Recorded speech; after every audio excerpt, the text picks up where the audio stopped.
generalizar conceitos para toda a Europa medieval. A expressão Idade Média era desconhecida na época medieval. As pessoas que viviam no tempo dos castelos, dos feudos e das cruzadas não faziam ideia de que estavam na Idade Média. Eles também não se nomeavam europeus, franceses ou italianos, mas como cristãos. A Idade Média, que a escola ensina para os alunos, não está nem perto de envolver a história da Europa naquele período. Vale dizer ainda que o feudalismo e outros conceitos parecidos não existiam na época. No mundo medieval, apenas a palavra feudo, que se refere às grandes propriedades territoriais, existia. Segundo tópico: delimitar a Idade Média a uma data de início e fim. No tópico 2, fala que é comum nas salas de aula darem um início e um fim à Idade Média, de 476 a 1453, mas muitos historiadores não concordaram, pois não há e nem poderia haver uma data específica que delimite a Idade Média, nem mesmo as divisões em baixa e alta idade que são atualmente empregadas. O século XII agilizou todo esse processo, marcando um grande desenvolvimento econômico. Tópico 3. Considerar a Idade Média como uma época de atraso científico e intelectual. Apesar do que se pensa em relação à Idade Média, esta foi uma época onde surgiram diversos conhecimentos científicos. Além disso, aconteceu um grande marco nesta época, que foram as universidades, que até hoje são um grande referencial para o desenvolvimento humano.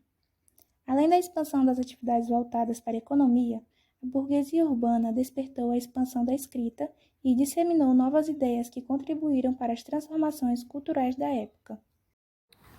Quarto tópico: padronizar as estruturas sociais medievais. Já o tópico 4 diz que a sociedade medieval foi uma sociedade hierarquizada, mais de chefes, rei fraco, do que nobres, senhores feudais fortes. Essa situação só muda quando o rei se alia à burguesia. A servidão foi o tipo de relação social predominante no feudalismo. Ela não foi a única existente e também está longe de abranger a diversidade de estruturas sociais existentes no período. Sobre o filme.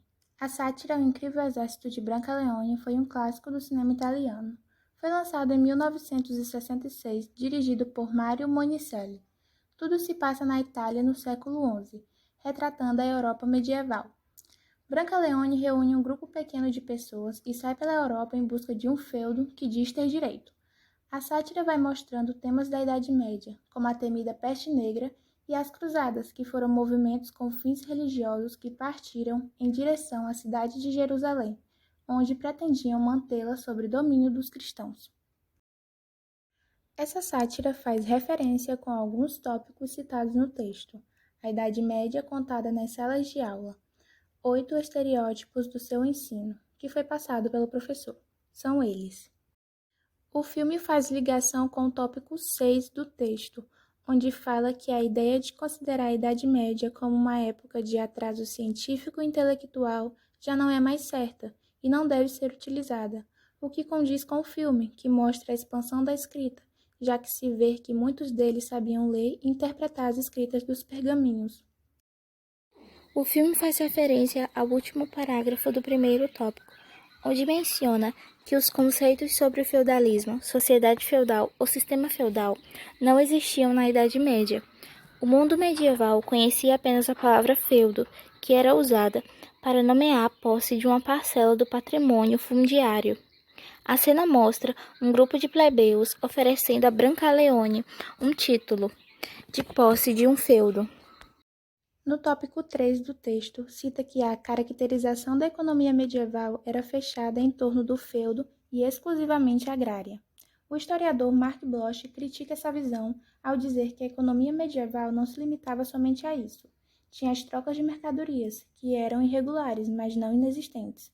Isso é mostrado nos primeiros minutos do filme, quando alguns homens vão em busca de um comerciante judeu para fazer troca de mercadorias que eles haviam roubado de um cavaleiro bárbaro.